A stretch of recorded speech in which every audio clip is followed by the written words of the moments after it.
Բարձրագույն ուսումնական հաստատությունների հիմնական ընդունելության մրցույթի արդյունքների հրապարակումից հետո մեկնարկել է թափուր տեղերի լրացուցիչ մրցույթի հայտակրումը։ Այն հնարավորություն է տալիս հիմնական մրցույթից դուրս մնացած դիմորդներին կրկին պայքարել բու ընդունվելու համար, սակայն սահմանված են հստակ պայմաններ։ Գնահատման և թեստավորման կենտրոնի մամուլի պատասխանատու Խաչանուշ Գրիգորյանի խոսքով հիմնական մրցույթի արդյունքները հրապարակվել են հուլիսի 18-ին, իսկ այժմ դիմորդները կարող են հայտագրվել թափուր տեղերի մրցույթին։ Մենք վերջին տարիներին այդ մրցույթը կիսել ենք երկու մասի։ Առաջին այդ մասնագիտությունը, որը դիմորդի երազած մասնագիտությունն է, կամ այդ պահին իր համար ամենահարմարը, ինքը դիմում է այդ մեկ մասնագիտության եւ մասնակցում այդ միակ մասնագիտության մրցույթին։ Այդ մրցույթի արդյունքները հրապարակվում են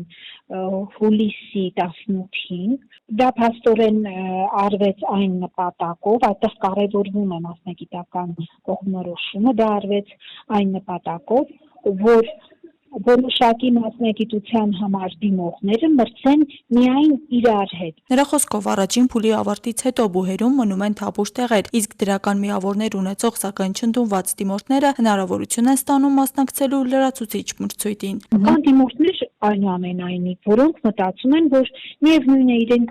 դիմելու են իրենց նախընտրած այն միակ մասնագիտությամբ, որից դուրս են մնացել,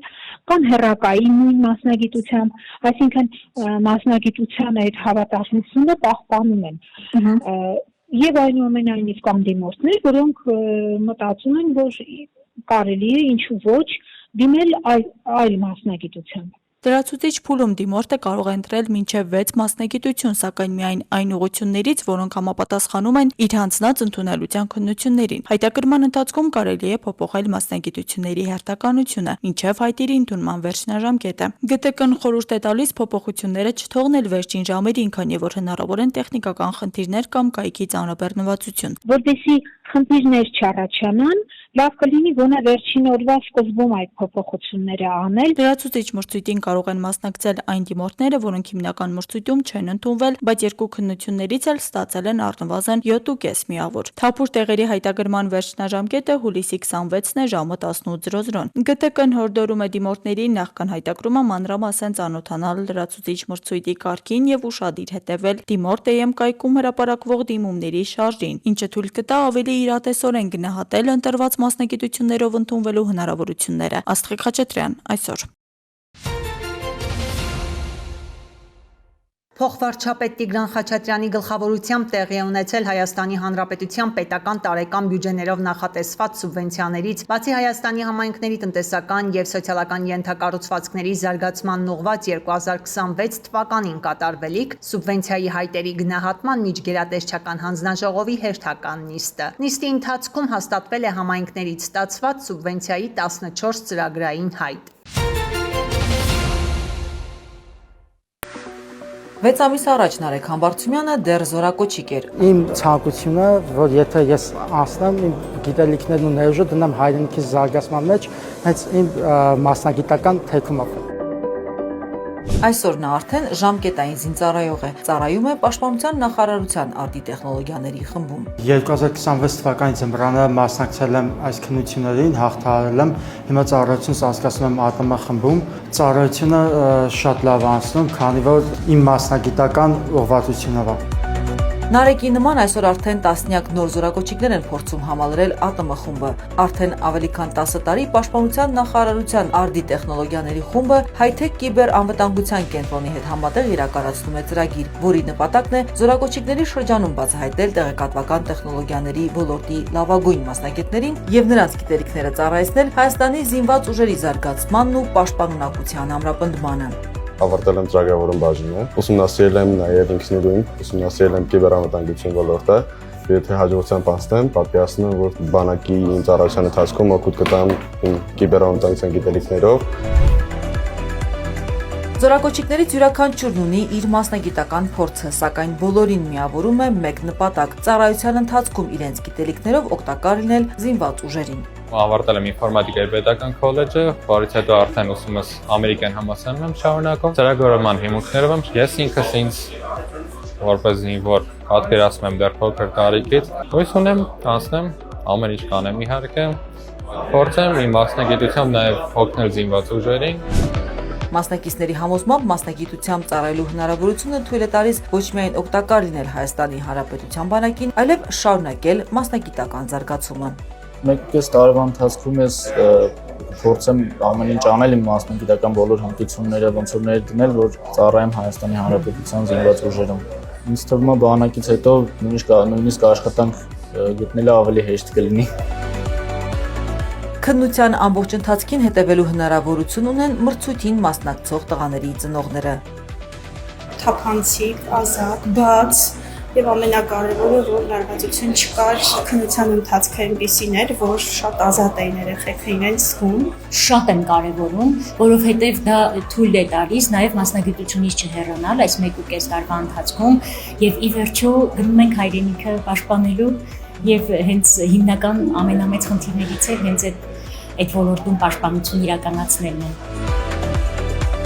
Մրցույթն անցկացվում է 2 փուլով։ Առաջին օրը մասնակիցները հանձնում են թեստային քննություն, իսկ երկրորդ օրը մասնակցում մասնագիտական հարցազրույցի։ Ընտրությունն իրականացվում է 3 ուղղություններով՝ ծրագրավորում, ցանցային ադմինիստրացիա եւ կիբերանվտանգություն։ Հանձնաժողովը ընտրված է High-Tech Cyber համատեղ հանձնաժողովի կազմով։ Աշխատանքները ընթանում են համաձայն պլանի։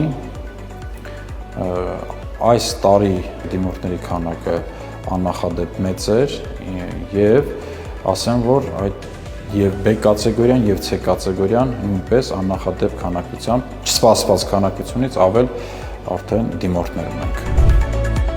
Արդի տեխնոլոգիաների խումբը շարունակում է համախմբել տեղեկատվական տեխնոլոգիաների ոլորտի գիտակ երիտասարդներին, հնարավորություն տալով նրանց զինվորական ծառայությունն անցկացնել իրենց մասնագիտությամբ եւ այդ գիտելիքներն ուղղել Հայաստանի Հանրապետության պաշտպանության ամրապնդմանը։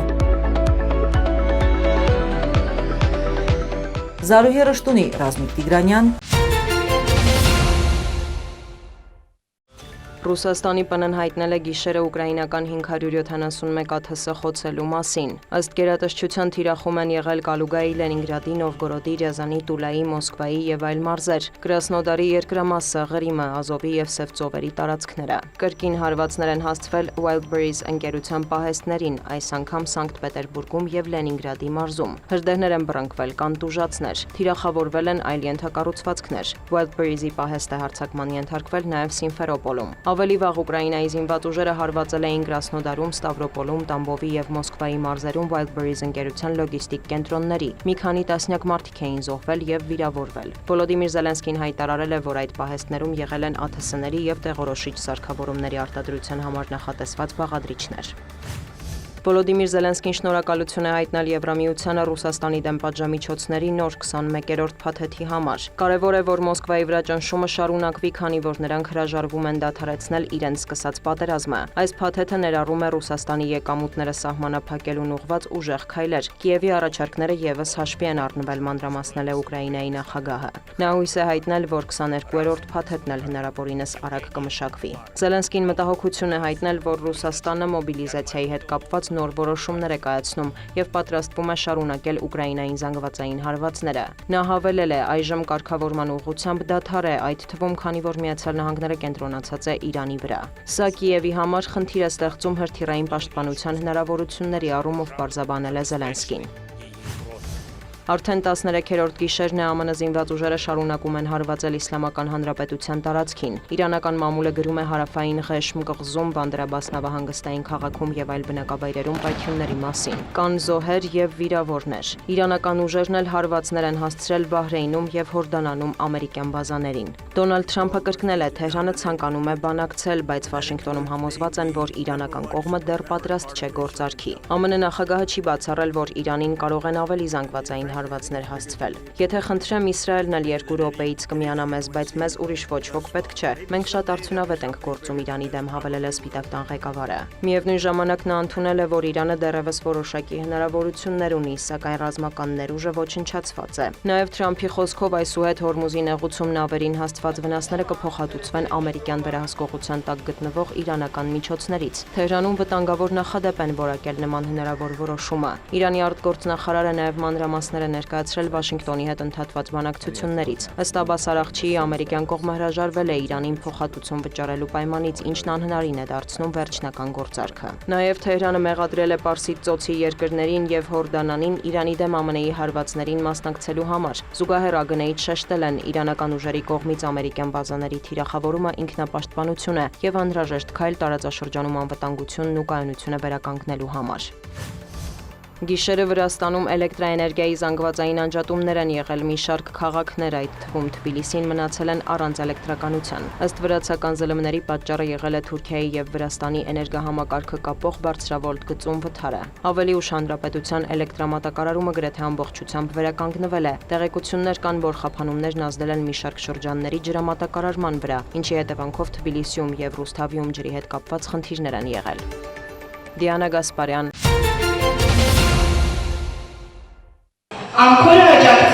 Նոյեմբերյան համայնքում կայացավ «Ճանաչենք Հայաստանը» խորագրով ինտելեկտուալ խաղմրցույթը, որն անցկացվեց հանրահայտ ինչ որտեղ երբ խաղի ձևաչափով։ Միջոցառումը կազմակերպել էր Community Center for Development տարածաշրջանային համագործակցության հասարակական կազմակերպությունը, Ամքոր Հայաստան բարեգործական հիմնադրամի ֆինանսավորմամբ։ Մեր կազմակերպությունը Ամքոր Հայաստան բարեգործական հիմնադրամի ֆինանսական աջակցությամբ նախաձեռնել է երիտասարդական ինտելեկտուալ խաղմրցույթը, որի նպատակը հայրենասիրություն, հայրենաճանաչություն, Հայաստանի պատմամշակութային արժեքների, պատմության մշակութային արժեքների նկատմամբ հետաքրքրության ձևավորումն է եւ երիտասարդ սերնդի մոտ թիմային աշխատանք, հետաքրքիր մտածողություն, ճկուն մտածողություն, բարդ իրավիճակներում արագ կողմնորոշվելու, արագ լուծումներ գտնելու հնարավորության ստեղծումն է։ Մեր նախաձեռնության կարևոր բաղադրիչներից է նաև այն, որ մենք մտադրություն ունենք, որ այս ֆորմատով ինչի երբ որտեղ խաղի ձևաչափով այս ֆորմատը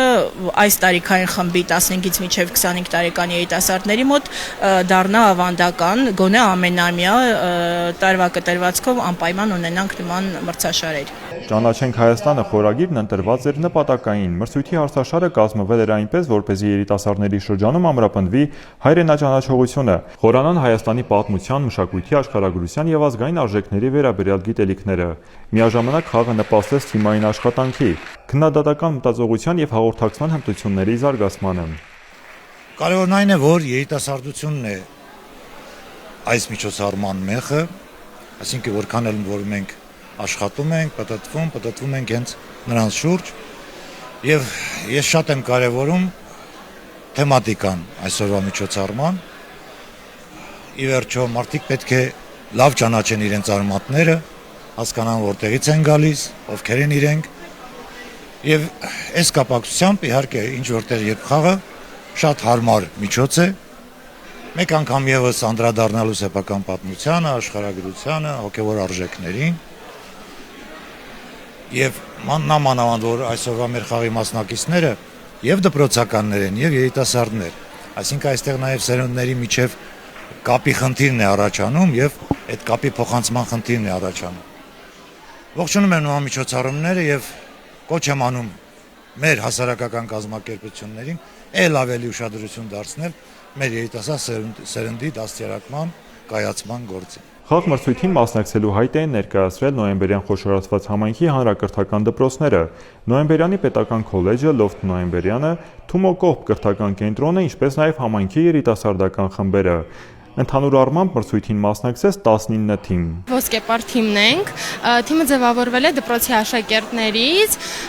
շատ ոգևորված ենք եկել խաղին, երկրորդ անգամ ինչ մասնակցում ենք, շատ ուրախ ենք, որ եւս մեկ անգամ հնարավորություն է տրվել մեզ խաղին մասնակցել,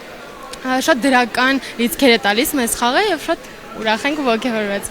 Մրցույթի արդյունքներով առաջին տեղը զբաղեցրեց Նոյեմբերյան քաղաքի Պատրիոտ երիտասարդական թիմը։ Թիմի ավագ Արեգ Ամիրաղյանը ճանաչվեց մրցույթի լավագույն խաղացող։ Երկրորդ հորիզոնականում Նոյեմբերյանի վարժարանի Ալֆա թիմն էր, իսկ երրորդ տեղը զբաղեցրեց Ոսկեվանի Պարադոքս երիտասարդական թիմը։ Մենք Կոթի դպրոցական թիմն ենք, 10-11-12-րդ դասարանի։ Մեր նպատակն է իհարկե հաղթանակը, հույս ունենք կհաղթենք։ Նպատակ ունենք, որ նոր գիտելիքներ կստանանք, նոր հմտություններ։ Առաջին անգամ ենք մասնակցում։ Խաղը ծանոթ է մեզ եւ հույս ունենք, որ կատարելագործվենք։ Գիտելիք, թիմային պայքար եւ հայրենաճանաչողություն։ Հարց առ հարց բացահայտելով Հայաստանի պատմության ու մշակույթի էջերը, երիտասարդները ինչ որտեղ երբ ձևաչափով ճանաչեցին Հայաստանը։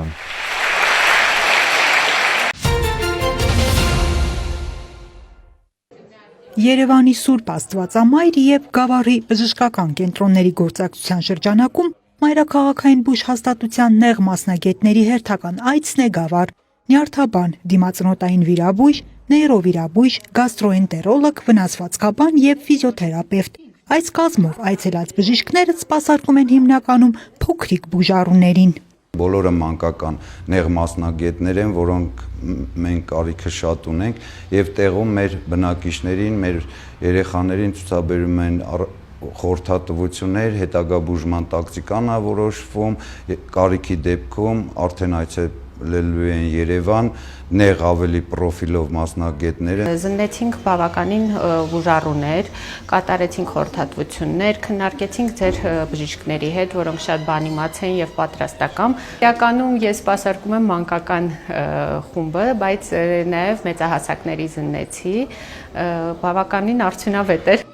Արագ փոփոխվող աշխարհում նույնքան արագ էլ փոփոխվում է առողջապահության ոլորտը։ Առաջատար տեխնոլոգիաներն իրենց հետ բերում են հիվանդությունների վաղ հայտնաբերման, կանխարգելման ու բուժման նոր մեթոդներ։ Բուժհաստատությունների միջև գործակցությունը հնարավորություն է տալիս դրանք տարածելու, միմյանց փորձին ծանոթանալու եւ բուժման ընթացքն առավել արդյունավետ դարձնելու։ Գաղտնիք չէ, այսօր բոլորը կարիք ունեն նոր մեթոդաբանության, նոր տեխնոլոգիաների կիրառման, հնարավորությունների հետ կապված քննարկումների, նոր ուղեցույցների կիրառման, այդ ամեն ինչը ամփոփելու ենք այս բժշկական կենտրոնում։ Միանշանակ լավ ազդում հիվանդների նախառողջության վրա առաջին հերթին, որովհետև կարողանում ես տալ նեղ մասնագիտական որակավորված բժշկական բուժօգնություն, խորհրդատվություն եւ տեղի նեղ մասնագետների բացակայության պատճառով թեկուզ ընդհանուր վիրաբույժներին կամ ընդունարանի էմերջենսի աշխատողները արդեն սովորում են նեղ մասնագիտությունը, նեղ մասնագիտական տրավմաները կամ գոյացությունները ինչպես վարել, ինչ ուղղորդում տալ, ինչից սկսել եւ վերջնարդյունքը ինչին պետք է հասնենք։ Հյուրընկալված մասնագետներն իրականացնում են խորհրդատվություն, տեղում բուժման ենթակա դեպքերի վարումը հանձնում բժշկական կենտրոնին, իսկ առավել նեղ մասնագիտական բուժման կարիք ունեցող բուժառուներին ուղղորդում մայրաքաղաքային հաստատություններ։ Անահիտ Կարյան, Սարգիս Ալավերդյան։ Հայ-իրանական հարաբերությունների զարգացման նոր հնարավորություններ, տարածաշրջանային անվտանգություն եւ աշխարհաքաղաքական փոփոխությունների ազդեցություն այս թեմաներն էին Կապանում անցկացված Հայաստան-Իրան երկօրյա փորձագիտական սեմինարի քննարկման առանցքում։ Հանդիպման վայրը պատահական չէր ընտրվել, Սյունիքի հարավային մայրաքաղաքը Իրանի սահմանին շատ մոտ է, իսկ Հայաստանը շարունակում է մնալ Իրանի ամենահուսալի գործընկերներից մեկը, հատկապես պատերազմի ժամանակաշրջանում։ Այսօր այստեղ, Կապանում, Ապրի Արմենիա հիմնադրամի հետ համատեղ կազմակերպել ենք Իրան-Հայաստան համագործակցությունը գեոպոլիտիկ եւ գեոէկոնոմիկ զարգացումների ֆոնին խորագրով սեմինարը։ Մեր նպատակն է այս քննարկումների ժամանակ վերլուծել փոփոխվող տարածաշրջանային իրավիճակը եւ այս ամենով պայմանավորված Հայաստան-Իրան հարաբերությունների հետագա զարգացումը։ Երկու երկրների առաջատար վերլուծական կենտրոնների ներկայացուցիչները, փորձագետներն ու մասնագետները համախմբվել են գնահատելու համագործակցության ներկա փուլը, նախանշելու զարգացման հեռանկարները եւ մշակելու առաջնահերթությունները, որոնք կարող են նպաստել գործընկերության խորացմանը։ Սյունիքի մարզը թե Հայաստանի եւ թե Իրանի համար շատ նշանակալի դերակատարում ունի։ Եվ այսօրվա մեր հանդիպման հիմնական ուղերձներից է այդ կարևորությունը եւս մեկ անգամ շեշտելը։ Իմ ելույթի առանցքներից է երկու երկրների միջև ցամաքային կապը, Սյունիքով անցնող սահմանը եւ մարզի ներուժի բացահայտումը։ Սեմինարը մասնակիցների համար դարձավ ոչ միայն փորձագիտական մտքերի փոխանակման, այլև տարածաշրջանում առկա մարտահրավերների եւ նոր հնարավորությունների շուրջ բաց երկխոսության հարթակ։ Ինչ են մեր ակնկալիքները, հավաքենք մյուս կողմից տեսանկյունները եւ մտածենք, թե ինչ տեսակ առաջարկներ կարող ենք տալ մայրաքաղաքներին, որ նկատի առնեն, երբ որ կմտածեն Հայաստան-Իրան հարաբերություններուն մասին։ Պետք է ալնայինք, հալ որչապ հարաճացել ենք եւ արդյոք ինչպես որ Բարսիկ կողմը մեզի ասում է, հնարավորություններ ալգան, ոչ միայն խոչընդոտներ պատերազմեն, որ ավելի ալ զարգացնենք մեր հարաբերությունները։ Կազմակերպիչների համոզմամբ նման նախաձեռնությունները նպաստում են տարածաշրջանում կայունության եւ փոխվստահության ամրապնդմանը։ Չէ՞ որ Հայաստանի համար Իրանի հետ հարաբերությունները ռազմավարական նշանակություն ունեն եւ չնայած երկկողմ դրական մթնոլորտին կողմերը դրանք զարգացնելու ավելի լայն հնարավորություններ են տեսնում տարբեր տնտեսական, անվտանգային, քաղաքական եւ մի շարք այլ ոլորտներում։ Անի Գրիգորյան, Տիգրան Թումանյան։ Պետական եկամուտների կոմիտեի հետաքննության եւ օպերատիվ հետախուզության վարչությունը հետամուտ լինելով ստերային շրջանառության դեմ ուղղված պայքարի օրենքով իրեն վերապահված գործառույթների անշեղ կատարմանը օրերս բացահայտել է շուրջ 619 միլիոն դրամի ստերային շրջանառություն եւ 340 միլիոն դրամի աշխատավարձի թերհայտարարման դեպք։ Մասնավորապես, Պետ հետաքննության եւ օպերատիվ հետախուզության վարչության տարածքային 12-րդ բաժին օպերատիվ տվյալներ են ստացվել, որ Երևանում եւ Արագածոտնի մարզի աշտարակ քաղաքում գործող պարենային ու ոչ պարենային ապրանքների առևտրով զբաղվող խանութների ցանցը վաճառված ապրանքների դիմաց գանձում է կանխիկ գումար եւ ոչ բոլոր դեպքերում է տրամադրում ՀԴՄ կտրոն։ Փոխարենը տրամադրում է ներքին հաշվառման փաստաթուղթ, խուսափելով առանձնապես խոշոր չափի հարկեր վճարելուց։ Ստացված օպերատիվ տվյալներն իրացնելու նպատակով ձեռնարկված համակողմանի եւ մեծածավալ օպերատիվ հետախուզական միջոցառումների արդյունքում այդ տվյալները հաստատվել են։ Ձեռք են բերվել փաստական տվյալներ եւ հանգամանքներ այն մասին, որ 2023 թվականի հուլիսի 1-ից մինչեւ 2025 թվականի հունիս ամսվա 30 ընկած ժամանակահատվածում սահմանափակ պատասխանատվությամբ ընկերության կողմից թաքցվել է շուրջ 619 միլիոն դրամի իրացման շրջանառություն, իսկ վարձու աշխատողներին վճարված աշխատավարձը եւ դրան հավասարեցված այլ վճարումները պակաս է հաշվարկվել շուրջ 340 միլիոն դրամի չափով։ Արդյունքում ընկերության կողմից չհաշվարկված եւ չվճարված հարկային պարտավորությունների ընդհանուր գումարը կազմել է շուրջ 260 միլիոն ՀՀ դրամ։ Դեպքի հարթիվ հաղորդում է ներկայացվել Հայաստանի Հանրապետության քննչական կոմիտեի տնտեսական հանցագործությունների եւ մաքսանենգությունների քննության գլխավոր վարչություն, որտեղ նախաձեռնվել է քրեական վարույթ։ Հանրացավ առևտրով զբաղվող հարկվճարողներին տեղեկացնում ենք, որ գործող իրավախախտումների համաձայն վաճառքից գանձված գումարների մուտքագրումը հսկի ջրամարկային մեքենա պարտադիր է։ Ընդ որում նշված պահանջի պարբերաբար չկատարումը կարող է վկայել նաեւ Հայաստանի Հանրապետության քրեական օրենսգրքով նախատեսված հանցագործությունների մասին։ Ոստի պետական եկամուտների կոմիտեն հորդորում է ձեռնարկատիրական գործունեությամբ զբաղվող անձանց ընդունելի գիտություն օրենքի պահանջը եւ չկատարել ապօրինություններ ու քաղաքացիներին տրամադրել ՀԴՄ կտրոններ, այլ ոչ թե ներքին հաշվառման փաստաթղթեր։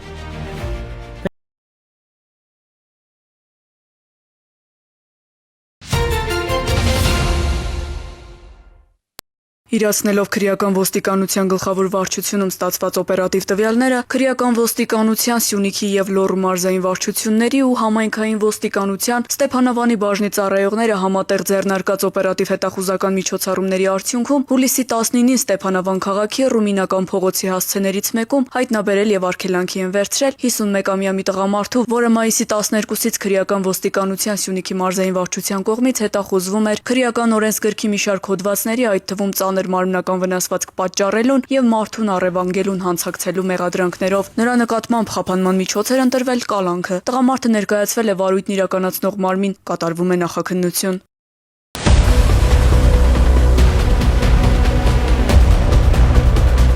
Քրեական հակումներ ունեցող տարերին պահել ուշադրության կենտրոնում, ապահովել հանրային անվտանգությունը, կանխել հանցավոր դրսևորումները։ Օպերատիվ իրավիճակի կայունության ապահովման նպատակով ներքին գործերի նախարարության ոստիկանությունը հուլիսի 22-ին հանրապետության ամբողջ տարածքում իրականացրել է հատուկ միջոցառումներ։ Ոստիկանության ծառայողները շրջայցեր եւ ստուգողական գործողություն են իրականացրել բակային տարածքներում, հավաքատեղիներում, հանրային տարածքներում։ Ուշադրության կենտրոնում են եղել մասնավորապես այն վայրերը, որտեղ առկա է իրավախախտումների կամ հանցավոր դրսևորումների ռիսկ։ Հատուկ միջոցառումների արդյունքում ներքին գործերի նախարարության ոստիկանության ծառայողները հայտնաբերել են քրեական հակումներ ունեցող անձանց, հետախուզվողների, ապօրինի պահվող զենգզինամթերք, թմրամիջոցներ եւ այլն։ Ներքին գործերի նախարարության ոստիկանությունը հասարակական կարգի պահպանման, հանցավորության կանխարգելման եւ հանրային անվտանգության ապահովման նպատակով հետեւողականորեն շարունակելու է իրականացնել օպերատիվ կանխարգելիչ միջոցառումներ հանրապետության ողջ տարածքում։